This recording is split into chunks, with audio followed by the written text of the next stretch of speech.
Kisah nyata horor pesugihan pemilik toko pakaian tumbal warga sekitar menghilang. Di sebuah kota kecil yang dihiasi oleh pasar tradisional yang ramai, hiduplah pasangan suami istri, Pak Broto dan Bu Ani. Mereka memiliki sebuah toko pakaian yang telah berdiri selama lebih dari 15 tahun. Toko mereka terletak di sudut pasar yang strategis, dikelilingi oleh pedagang lain yang menjajakan berbagai barang. Suasana pasar yang hidup dan berwarna-warni membuat toko mereka menjadi salah satu tempat favorit bagi masyarakat. Pak Broto, seorang pria bertubuh kekar dengan wajah yang ramah, dikenal sebagai pedagang yang jujur dan pekerja keras. Ia selalu menyapa pelanggan dengan senyuman, membuat mereka merasa nyaman untuk berbelanja. Sementara itu, Bu Ani adalah wanita yang penuh kasih sayang, dengan tangannya yang terampil selalu mempercantik koleksi pakaian di toko mereka. Mereka berdua bekerja sama dengan baik, mengelola toko dengan sepenuh hati. Pada awalnya, usaha mereka berjalan lancar. Setiap hari, pelanggan berbondong-bondong datang untuk membeli pakaian. Dari baju anak-anak hingga pakaian dewasa, semua tersedia di toko mereka. Mereka mendapat reputasi baik di kalangan masyarakat, dengan banyak pelanggan setia yang kembali untuk berbelanja. Namun, segala sesuatunya mulai berubah pada tahun 2011. Ketika memasuki bulan Januari, Pak Broto dan Bu Ani merasakan adanya perubahan yang tidak menyenangkan. Selama 3 bulan berturut-turut, toko mereka sepi dari pelanggan. Pemandangan yang biasanya ramai kini terasa sunyi dan mencekam. Bu Ani yang biasanya ceria mulai terlihat murung. Ada yang tidak beres, Pak. Kenapa toko kita sepi? Tanyanya dengan nada cemas. Pak Broto mencoba untuk tetap optimis. Mungkin ini hanya sementara. Kita harus terus berusaha, jawabnya. Mereka sudah mencoba berbagai cara untuk menarik pelanggan kembali. Dari menurunkan harga hingga memperbarui stok barang, tetapi semua itu tidak membuahkan hasil. Rasa frustasi dan putus asa mulai mengisi ruang di hati mereka. Pada suatu malam, saat mereka berdua duduk di depan toko yang sepi, Pak Broto merasakan tekanan yang semakin berat. Apa yang salah dengan kita? Apakah kita tidak lagi menarik? Pikirnya dalam hati. Ia merasa seolah ada sesuatu yang menghalangi mereka, tetapi tidak bisa menemukan jawabannya. Bu Ani pun merasakan hal yang sama, tetapi tidak tahu harus berbuat apa. Di tengah keputusasaannya, Pak Broto mendengar kabar dari seorang teman mengenai seorang dukun yang terkenal di daerah tersebut. Dukun itu, katanya, bisa membantu mengatasi masalah yang dihadapi oleh para pedagang. Tanpa berpikir panjang, Pak Broto memutuskan untuk menemui dukun tersebut, berharap menemukan solusi untuk mengembalikan keberuntungan mereka. Keesokan harinya, setelah menutup toko, Pak Broto pergi mencari dukun itu. Ia akhirnya menemukan sebuah gubuk kecil yang tersembunyi di balik pepohonan. Dukun itu, seorang lelaki tua dengan rambut putih dan tatapan tajam, menyambutnya dengan prihatin. "Kenapa kau datang, Nak?" tanyanya, suara beratnya menggema di udara. Pak Broto menceritakan semua kesulitan yang dialami. Dukun itu mendengarkan dengan seksama, mengangguk-angguk seolah memahami setiap kata. Setelah mendalami masalah yang dihadapi, dukun itu menatap Pak Broto dengan serius. "Toko kalian tidak hanya mengalami kesulitan karena persaingan. Ada kekuatan negatif yang menghalangi usaha kalian," katanya. Pak Broto terkejut mendengar hal itu. "Apa maksudnya, Pak Dukun?" tanyanya, jantungnya berdebar-debar. Dukun itu kemudian menyebut nama Pak Diding, seorang pedagang lain yang sebelumnya bersaing dengan mereka. Rasa marah dan bingung mulai menyelimuti Pak Broto. "Apa yang harus saya lakukan?" tanyanya, wajahnya memucat. Dukun itu menjelaskan bahwa ada ritual yang harus dilakukan, melibatkan sesaji dan mantra tertentu. Harapan Pak Broto dan Bu Ani adalah agar usaha mereka kembali bangkit, meskipun ada bisikan kecil dalam hati mereka yang meragukan langkah ini. Sesaat sebelum meninggalkan gubuk dukun, Pak Broto merasa ada beban berat di hatinya. Namun, keinginan untuk menyelamatkan usaha dan keluarga membuatnya mengabaikan perasaan tersebut. Dengan tekad baru, ia pulang dengan harapan bahwa ritual ini akan membawa keberuntungan kembali ke toko mereka. Di saat yang sama, kegelapan mulai melingkupi keputusan yang akan diambilnya, tanpa ia sadari. Setelah pertemuannya dengan dukun, Pak Broto pulang dengan perasaan campur aduk. Kecemasan dan harapan berperang dalam benaknya. Ia menceritakan semua yang didengar kepada Bu Ani. Dukun bilang ada kekuatan negatif yang menghalangi kita. Kita harus melakukan ritual, ujarnya, suaranya dipenuhi ketegangan. Bu Ani, meskipun cemas, mendengarkan dengan seksama. Tapi, Pak, apakah kita benar-benar harus melakukannya? Ini terdengar berbahaya, katanya, wajahnya tampak khawatir. Namun, Pak Broto merasa terdesak oleh keadaan. Kita tidak punya pilihan lain, Bu. Kita butuh cara untuk mengembalikan pelanggan. Kita harus berusaha, balasnya, berusaha meyakinkan istrinya. Keesokan harinya, mereka mulai menyiapkan bahan-bahan yang diperlukan untuk ritual. Di dalam toko, mereka mengumpulkan bunga melati, air yang telah dibacakan doa, dan kemenyan. Pak Broto merasa sedikit canggung saat menyiapkan semua ini, tetapi tekad untuk menyelamatkan usaha mereka membuatnya terus melangkah. Malam tiba, dan suasana di pasar mulai sepi. Hanya suara-suara malam yang terdengar, dan cahaya lampu toko mereka berkelap-kelip. Dengan hati berdebar, mereka menyiapkan altar kecil di pojok toko. Kita lakukan ini dengan penuh keyakinan, ya, kata Pak Broto, mencoba memberi semangat pada Bu Ani. Saat mereka mulai melafalkan mantra yang diberikan oleh dukun, suasana menjadi semakin aneh.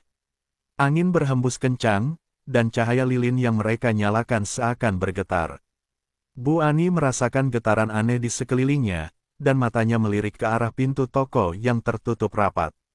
Pak, apakah kamu mendengar suara-suara itu? Tanyanya, suaranya bergetar. Pak Broto mengangguk. Tenang, Bu, ini mungkin hanya perasaan kita saja. Namun, dalam hati, ia merasakan ketidaknyamanan yang semakin mendalam. Mereka terus melafalkan mantra, berharap agar usaha mereka kembali pulih. Namun, saat mereka mencapai bagian inti dari ritual, suasana menjadi semakin mencekam. Di tengah mantra yang diucapkan, tiba-tiba suara gaduh terdengar dari luar. Keduanya tertegun sejenak, menatap satu sama lain. Apa itu? Tanya Bu Ani, ketakutan. Pak Broto berusaha menenangkan. Mungkin hanya angin, jawabnya, meskipun ia sendiri merasa ragu. Setelah beberapa saat yang terasa seperti selamanya, mereka akhirnya menyelesaikan ritual. Mereka berdoa dengan harapan agar semua masalah terselesaikan. Tak lama setelah mereka selesai, suasana malam kembali tenang. Keduanya duduk terdiam, merasakan beban yang mulai berkurang dari hati mereka. Semoga ini berhasil, bisik Bu Ani, menatap suaminya dengan harapan. Keesokan harinya, Pak Broto dan Bu Ani membuka toko dengan penuh semangat. Mereka berharap pagi ini akan membawa harapan baru. Saat toko dibuka, kejutan menanti mereka. Pelanggan mulai berdatangan, satu demi satu. Rasa syukur mengalir dalam hati mereka. Lihat, Bu, toko kita ramai lagi, seru Pak Broto, wajahnya bersinar bahagia. Selama beberapa minggu setelah ritual, usaha mereka semakin berkembang. Pendapatan meningkat, dan mereka kembali menjadi pusat perhatian di pasar. Namun, di balik kebahagiaan ini, ketegangan dan rasa bersalah mulai menghantui mereka. Bu Ani sering terbangun di tengah malam, merasakan ada yang mengawasi. Ada yang tidak beres, Pak, ucapnya, matanya penuh kecemasan. Pak Broto berusaha menenangkan. Kita sudah sukses, Bu. Mungkin ini hanya tekanan pikiran. Namun, di dalam hatinya, ia mulai meragukan keputusan yang mereka ambil. Rasa takut perlahan-lahan menggerogoti keyakinan mereka, tetapi keinginan untuk terus maju membuat mereka terus melangkah, tanpa menyadari bahwa jalan yang mereka pilih akan membawa mereka pada kegelapan yang lebih dalam. Seiring berjalannya waktu, kesuksesan yang diraih Pak Broto dan Bu Ani mulai mengubah kehidupan sehari-hari mereka. Toko mereka kembali ramai dengan pelanggan. Produk-produk baru menjadikan toko mereka sebagai tempat favorit di pasar. Namun, di balik keberhasilan itu, ada pertanda-pertanda aneh yang mulai muncul, mengguncang ketenangan baru mereka. Suatu malam, setelah seharian melayani pelanggan, Pak Broto dan Bu Ani duduk di kursi depan toko, menikmati secangkir teh hangat. Namun, suasana malam terasa berbeda. Angin berhembus kencang, menggoyangkan lampu-lampu di toko. "Pak, apakah kamu merasa ada yang aneh malam ini?" Bu Ani bertanya, suaranya bergetar. Pak Broto mengerutkan dahi. "Mungkin hanya angin, Bu. Kita baru saja berhasil, jadi wajar kalau kita merasa cemas," jawabnya, mencoba meyakinkan istrinya. Namun, perasaan tidak nyaman itu terus menghantui mereka. Beberapa malam setelahnya, saat mereka tidur, Bu Ani terbangun dengan keringat dingin. Ia mendengar suara bisikan halus di telinga, memanggil namanya. "Ani, Ani." Suara itu terdengar samar, tetapi jelas. Ia mengguncang Pak Broto yang tertidur nyenyak. "Pak, bangun, aku mendengar suara," teriaknya, suaranya penuh ketakutan. Pak Broto terbangun, bingung. "Suara apa, Bu?" "Mungkin hanya mimpi." Namun, Bu Ani tidak merasa demikian. "Tidak, Pak, aku yakin itu nyata. Ada sesuatu yang tidak beres," katanya, tatapannya cemas. Meskipun Pak Broto berusaha menenangkan istrinya, di dalam hati, ia juga merasakan ada yang tidak beres. Hari-hari berlalu, dan ketegangan semakin meningkat. Pelanggan terus berdatangan, tetapi Pak Broto dan Bu Ani merasa terjebak dalam ketidakpastian. Mereka mulai mendengar kabar tentang anak-anak di lingkungan sekitar yang hilang satu persatu. Masyarakat mulai berbisik, menuding satu sama lain, dan ketidakamanan mulai menyelimuti pasar. Suatu sore, saat mereka sedang melayani pelanggan, seorang wanita tua mendekati mereka. "Anak saya hilang, dan saya khawatir ada sesuatu yang tidak baik di sekitar sini," katanya dengan suara parau. Pak Broto dan Bu Ani saling bertukar pandang, merasakan ketakutan yang mendalam. "Kami tidak tahu apa-apa, Bu. Kami hanya menjual pakaian," jawab Pak Broto, berusaha terdengar meyakinkan. Namun, saat wanita itu pergi, Pak Broto tidak bisa mengabaikan rasa bersalah yang menghantuinya. Ia teringat akan ritual yang mereka lakukan dan tumbal yang dukun sampaikan. "Bu, apa kita sudah melakukan kesalahan?" tanyanya, suaranya bergetar. Bu Ani menatap suaminya, air mata mulai menetes. "Aku merasa kita terjebak dalam sesuatu yang lebih besar dari kita, Pak," jawabnya, suaranya penuh ketakutan. Malam itu, saat mereka berdua terbaring di ranjang, Bu Ani tidak bisa memejamkan mata. "Pak, aku tidak bisa berhenti memikirkan anak-anak yang hilang. Apakah itu ada hubungannya dengan kita?" tanyanya, suara lembutnya dipenuhi kecemasan. Pak Broto merasakan beban berat di dadanya. "Aku juga tidak tahu, Bu. Tapi kita harus berhati-hati," jawabnya, berusaha tegar. Ketika pagi tiba, suasana pasar terasa lebih tegang. Masyarakat mulai menghindari mereka, dan bisikan-bisikan tentang dukun dan ritual mereka semakin keras.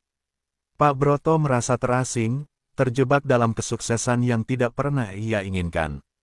Rasa bersalah menggerogoti hatinya, tetapi ia tidak tahu bagaimana cara mengubah keadaan. Di tengah semua ini, Pak Broto mulai merasakan ketidakstabilan dalam hidupnya. Ia berusaha untuk tidak membiarkan ketakutan menguasai, tetapi semakin ia berusaha, semakin kuat rasa bersalah itu menghantuinya. Pertanda-pertanda yang mengerikan terus mengintai, dan ia tahu bahwa keputusan yang diambilnya dan Bu Ani mungkin akan membawa konsekuensi yang jauh lebih mengerikan daripada yang mereka bayangkan.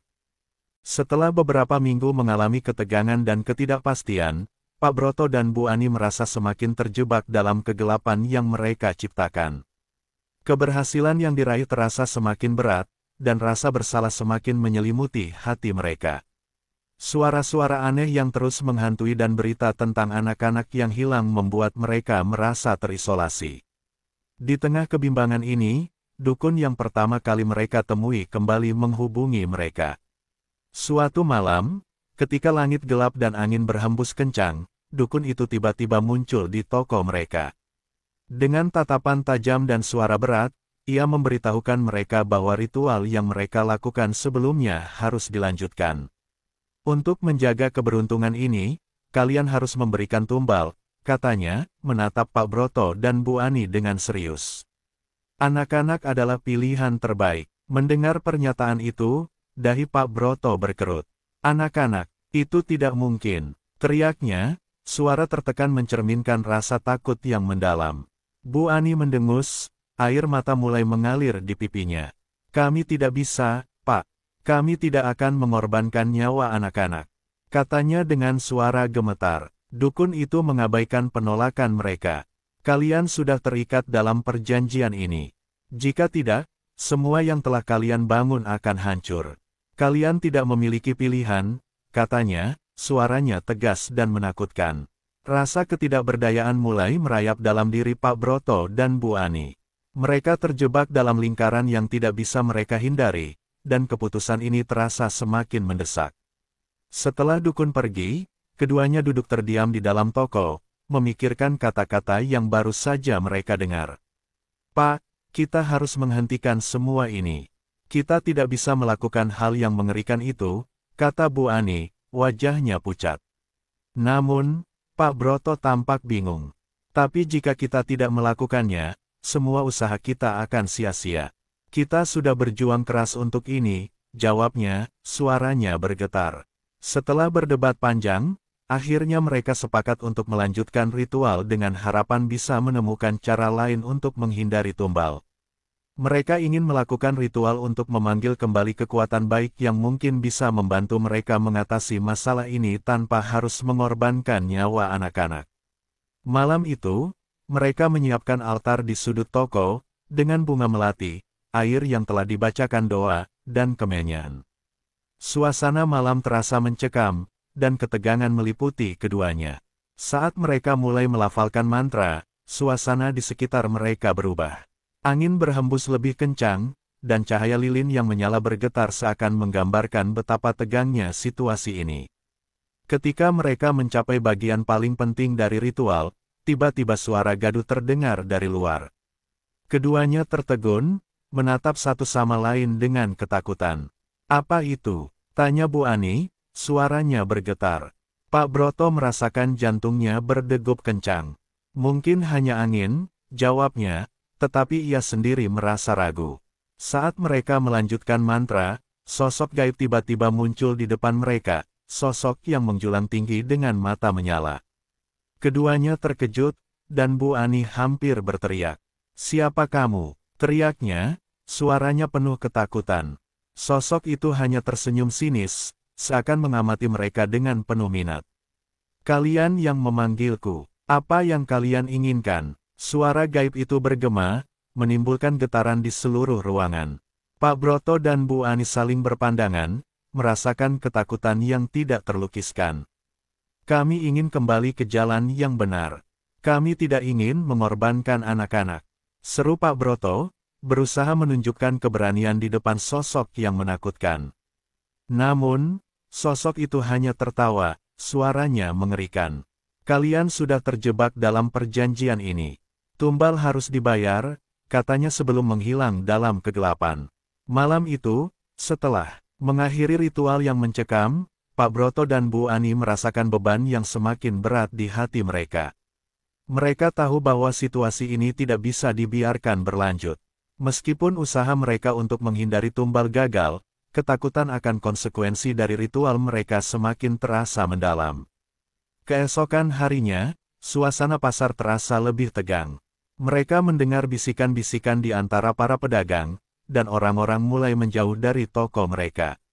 Pak Broto dan Bu Ani merasakan bahwa ketenaran yang mereka raih kini berbalik menjadi kutukan, dan mereka semakin terasing dari masyarakat.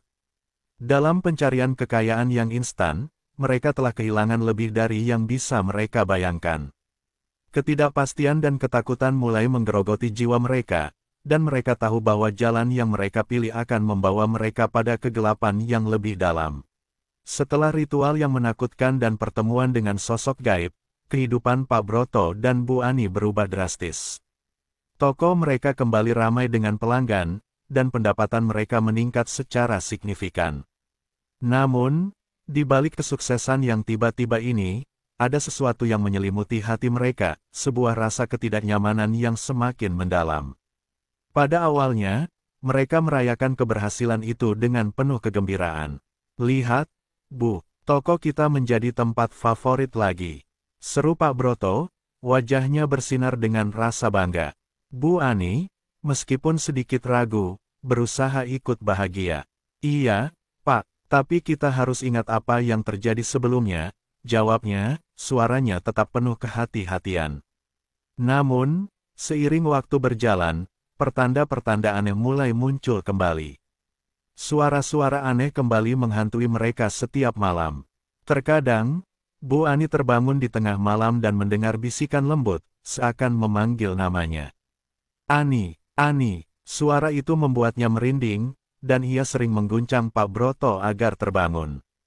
"Pak, aku mendengar suara lagi," teriaknya, dan selalu dijawab dengan kebingungan dari suaminya. Kekhawatiran mereka semakin bertambah ketika rumor tentang anak-anak yang hilang mulai menyebar di sekitar pasar. Masyarakat menjadi waspada, dan ketegangan meningkat. Mereka mulai menghindari Pak Broto dan Bu Ani, menuduh mereka terlibat dalam hal-hal yang tidak baik. Suasana di pasar yang dulunya ceria kini dipenuhi dengan bisikan dan tatapan curiga. Suatu sore, saat toko mereka ramai dikunjungi pelanggan, seorang wanita tua mendekat. "Anak saya hilang. Saya khawatir ada yang tidak baik di sekitar sini," ucapnya dengan suara parau, mata penuh harap. Pak Broto dan Bu Ani saling berpandangan, merasakan ketakutan yang mendalam. "Kami tidak tahu apa-apa, Bu. Kami hanya menjual pakaian," jawab Pak Broto, berusaha terdengar meyakinkan meski hatinya bergetar. Setelah wanita itu pergi, Pak Broto merasakan beban yang semakin berat di dadanya. "Bu, kita tidak bisa terus hidup seperti ini. Kita harus mencari cara untuk menghentikan semua ini," ucapnya, nada suaranya penuh penyesalan. Bu Ani menyetujui, tetapi tidak tahu harus memulai dari mana. "Apa yang bisa kita lakukan, Pak? Kita sudah terlanjur terlibat," jawabnya, air mata mengalir di pipinya. Hari-hari berlalu, dan ketegangan semakin meningkat. Suatu malam, saat mereka sedang berbenah di toko, Bu Ani melihat bayangan hitam melintas di depan jendela. "Pak, lihat, ada yang lewat," teriaknya, menunjuk ke jendela. Pak Broto berusaha menenangkan. "Mungkin hanya bayangan. Jangan terlalu khawatir, Bu," jawabnya, meskipun dalam hati ia juga merasakan ketakutan yang sama. Namun, malam-malam berikutnya, gangguan itu semakin sering terjadi. Suara-suara aneh, bisikan-bisikan, dan bayangan misterius yang melintas membuat mereka tidak bisa tidur nyenyak. Rasa takut menyelimuti mereka, bahkan saat mereka berusaha untuk bersikap positif. Setelah beberapa waktu, ketidakpastian itu memuncak. Pak Broto dan Bu Ani mengadakan pertemuan dengan dukun sekali lagi, berharap bisa menemukan cara untuk mengatasi semua ini. Namun, saat mereka menghadap dukun, ia hanya tersenyum sinis. "Kalian sudah terlanjur terikat. Tidak ada jalan kembali, kecuali kalian membayar harga yang harus dibayar," katanya dengan nada menakutkan. Perkataan dukun itu membuat Pak Broto dan Bu Ani terdiam. "Apa harga yang harus kami bayar?" tanya Pak Broto, suaranya bergetar. "Tumbal harus dibayar. Anak-anak adalah pilihan terbaik," jawab dukun, membuat mereka tertegun. Rasa takut dan penyesalan melanda mereka. Mereka tahu bahwa kesuksesan yang mereka dapatkan tidak sebanding dengan harga yang harus mereka bayar. Kehidupan mereka mulai terpuruk, masyarakat semakin menjauhi mereka, dan keluarga mereka terpecah. Pak Broto merasakan tekanan yang semakin besar, dan Bu Ani sering terlihat murung. Mereka berdua terjebak dalam situasi yang tidak bisa mereka kendalikan, dan rasa bersalah semakin menghantui mereka setiap malam. Di tengah segala kesulitan ini, Pak Broto mulai menyadari bahwa kesuksesan yang mereka raih bukanlah berkah, melainkan kutukan. Rasa penyesalan semakin menggerogoti hatinya, dan ia merasa bahwa mereka telah kehilangan lebih dari sekadar usaha, mereka kehilangan moral dan harapan untuk masa depan yang lebih baik. Dalam pencarian kekayaan yang instan, mereka terjebak dalam lingkaran kegelapan yang tak berujung, dan tidak tahu bagaimana cara untuk keluar darinya. Setelah pertemuan yang menegangkan dengan dukun, Pak Broto dan Bu Ani merasa tertekan dan bingung. Kehidupan mereka yang dulunya ceria kini dipenuhi dengan rasa takut dan penyesalan. Mereka menyadari bahwa kesuksesan yang mereka raih bukanlah berkah, melainkan beban yang semakin berat untuk mereka pikul. Dalam keputusasaan, mereka berdua berusaha mencari jalan keluar, tetapi semakin mereka berusaha, semakin mereka terjebak dalam kegelapan. Suatu malam, saat mereka duduk di dalam toko yang sepi, Bu Ani menatap suaminya dengan mata berkaca-kaca. "Pak, aku tidak bisa terus hidup seperti ini. Kita harus menghentikan semua ini," ucapnya, suaranya penuh harapan. Pak Broto merasakan beratnya beban di hatinya. "Aku juga ingin menghentikannya, Bu. Tapi bagaimana caranya? Kita sudah terlanjur terikat dalam perjanjian ini," jawabnya dengan suara lemah. Malam itu, mereka terjaga hingga larut, membahas kemungkinan untuk kembali ke jalan yang benar. "Mungkin kita bisa menemui seorang pendeta atau orang yang bisa membantu kita," saran Bu Ani. Pak Broto mengangguk, tetapi rasa takut masih menghantui pikiran mereka. "Tapi, apakah mereka bisa membantu kita setelah semua yang telah kita lakukan?" tanyanya, suaranya penuh keraguan. Keesokan harinya, mereka memutuskan untuk menemui seorang pendeta yang dikenal di lingkungan mereka. Pendeta itu, seorang pria tua dengan wajah bijak, mendengarkan mereka dengan seksama. "Saya melihat banyak kesedihan di mata kalian. Apa yang sebenarnya terjadi?" tanyanya, nada suaranya lembut namun tegas. Pak Broto dan Bu Ani menceritakan semua yang terjadi, dari kesulitan usaha hingga ritual pesugihan yang mereka lakukan. Pendeta itu mendengarkan tanpa menginterupsi, tetapi saat mereka selesai, wajahnya menunjukkan rasa prihatin yang mendalam. "Tindakan kalian telah membawa konsekuensi, dan untuk memperbaikinya, kalian harus bertobat dengan tulus," katanya. Mendengar itu, Pak Broto merasa harapan muncul kembali. "Kami siap, Pak. Kami ingin memperbaiki semuanya," ucapnya. Namun, pendeta itu melanjutkan, "Tapi ingat, tidak ada jalan pintas. Tindakan kalian telah mengakibatkan kerugian bagi orang lain, dan kalian harus menghadapi hasil dari tindakan itu." Kembali ke rumah, Pak Broto dan Bu Ani merasakan campuran harapan dan ketakutan.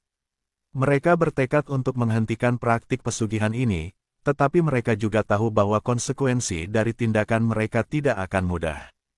Dalam hati mereka, rasa bersalah semakin menyiksa. Malam demi malam berlalu, tetapi gangguan dari sosok gaib semakin sering terjadi. Suara bisikan yang memanggil nama mereka terus menghantui, dan mimpi buruk datang silih berganti. Bu Ani terbangun dengan teriakan, "Pak, aku melihat anak-anak itu." Dia merasakan kegelisahan yang mendalam, dan Pak Broto berusaha menenangkannya, tetapi ia sendiri merasa gelisah. Suatu malam yang gelap, saat mereka berdua terbaring di ranjang, tiba-tiba terdengar ketukan keras di pintu. Keduanya terbangun, merasakan ketakutan menyelimuti mereka. "Siapa itu?" tanya Bu Ani, suaranya bergetar. Pak Broto meraih senter dan membuka pintu. Namun, tidak ada siapa-siapa di luar. Hanya angin malam yang berdesir, membawa hawa dingin. Kembali ke dalam, mereka duduk di tepi ranjang, saling berpegangan tangan. "Apa yang akan terjadi pada kita, Pak?" tanya Bu Ani, matanya penuh ketakutan. "Aku tidak tahu, Bu. Kita harus berdoa dan berharap yang terbaik," jawab Pak Broto, tetapi hatinya dipenuhi dengan rasa cemas. Rasa penyesalan mulai menggerogoti mereka. Mereka tahu bahwa kesuksesan yang mereka raih tidak sebanding dengan harga yang harus dibayar. Dalam pencarian kekayaan yang instan, mereka telah kehilangan lebih dari sekadar uang, mereka kehilangan moralitas, kepercayaan masyarakat, bahkan potensi untuk hidup bahagia. Akhirnya, mereka memutuskan untuk melakukan ritual pertobatan. Mereka menyiapkan altar sederhana di rumah, dengan lilin, bunga, dan air yang telah dibacakan doa. Dalam suasana yang tenang, mereka berdoa dengan penuh harapan, memohon ampunan dan kekuatan untuk memperbaiki kesalahan mereka. "Ya Tuhan, kami mohon, berikan kami kesempatan untuk memperbaiki semuanya, ucap Pak Broto dengan suara penuh penyesalan. Namun, saat mereka melafalkan doa, sosok gaib itu kembali muncul di depan mereka. Dengan tatapan menakutkan, ia berkata, kalian tidak bisa melarikan diri. Tumbal harus dibayar. Suara itu menggema di dalam hati mereka, membuat mereka merasakan ketakutan yang mendalam. Pak Broto dan Bu Ani terjebak dalam penyesalan yang terlambat. Mereka tahu bahwa meskipun mereka ingin memperbaiki kesalahan, konsekuensi dari tindakan mereka tidak akan mudah dihadapi. Kegelapan yang mereka ciptakan mulai menghantui hidup mereka, dan mereka harus berjuang untuk menemukan jalan keluar dari labirin yang telah mereka buat sendiri. Setelah serangkaian kejadian menakutkan dan penyesalan yang mendalam, Pak Broto dan Bu Ani tahu bahwa mereka tidak bisa terus hidup dalam ketakutan. Mereka telah berusaha untuk bertobat, tetapi kegelapan yang mereka ciptakan terus menghantui mereka, mengancam untuk merenggut semuanya yang mereka cintai. Dalam pencarian untuk menemukan jalan keluar, mereka semakin terperangkap dalam kegelapan. Suatu malam, saat peluh dingin membasahi keningnya, Bu Ani terbangun dari mimpi buruk yang menghantuinya. Dalam mimpinya, ia melihat wajah-wajah anak-anak yang hilang, memandangnya dengan tatapan penuh kesedihan. "Pak, aku tidak bisa tidur. Mereka terus memanggilku," teriaknya, suaranya penuh kepanikan. Pak Broto duduk di sampingnya, berusaha menenangkan. "Tenang, Bu, kita akan menemukan cara untuk menyelesaikan ini," jawabnya, meskipun ia sendiri merasa tidak yakin. Keesokan harinya, mereka memutuskan untuk kembali menemui pendeta, berharap bisa mendapatkan bimbingan yang lebih jelas.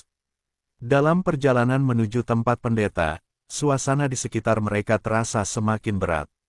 Angin berhembus dingin, dan awan gelap menggantung di langit.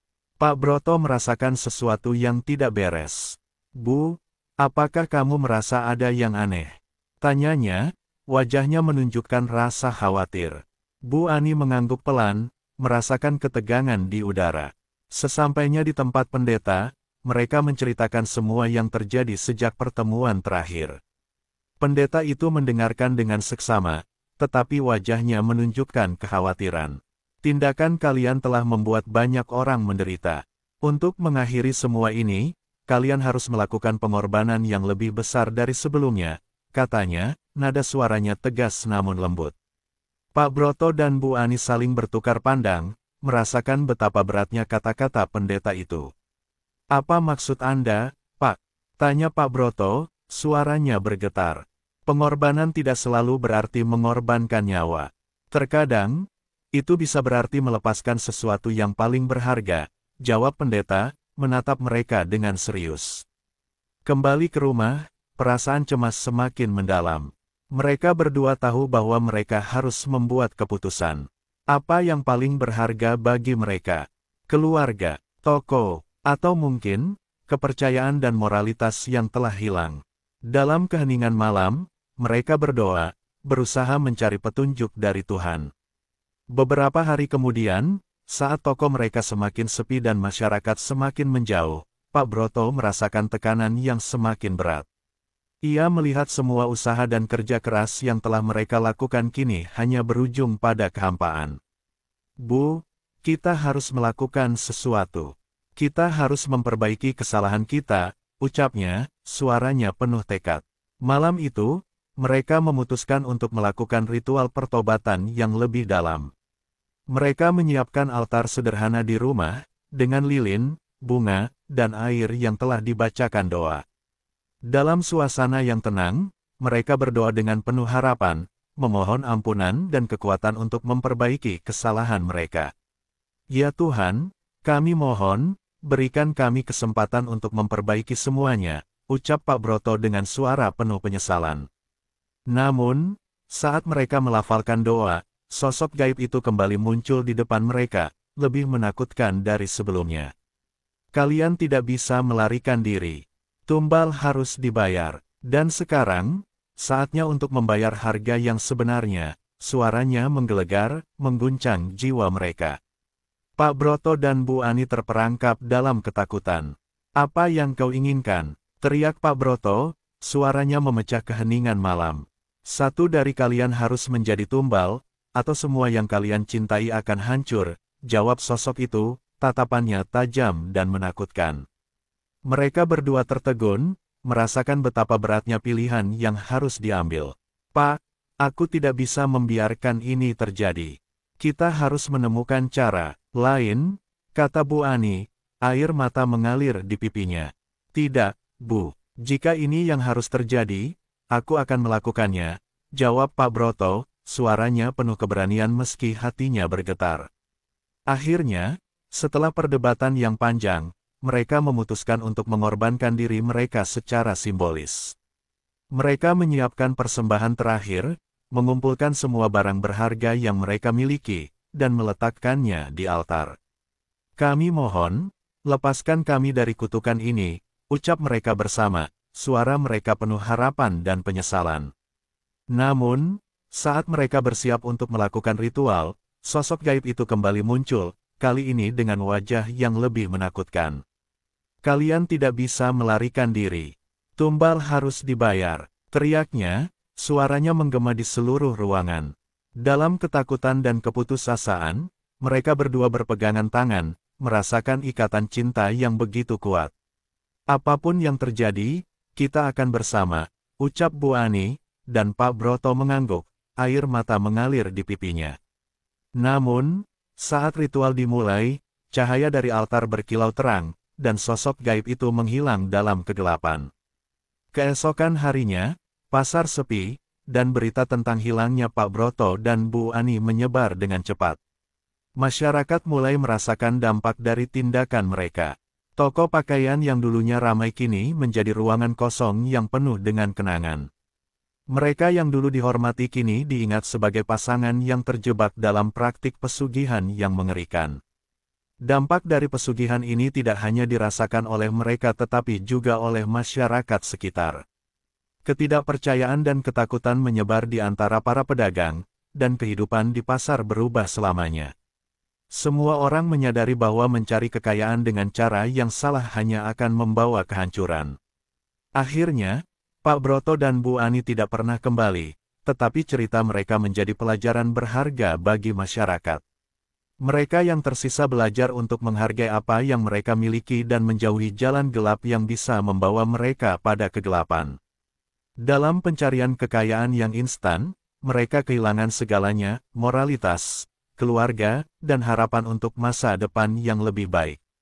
Cerita ini berakhir dengan kesedihan, menggambarkan betapa berbahayanya praktik pesugihan dan dampaknya terhadap individu dan masyarakat. Hikmah yang bisa diambil adalah bahwa kekayaan yang diperoleh melalui cara yang tidak halal akan selalu membawa konsekuensi yang lebih besar. Dalam pencarian kebahagiaan dan keberhasilan, kita harus selalu ingat untuk berjalan di jalan yang benar, meskipun terkadang jalan itu terasa sulit dan panjang.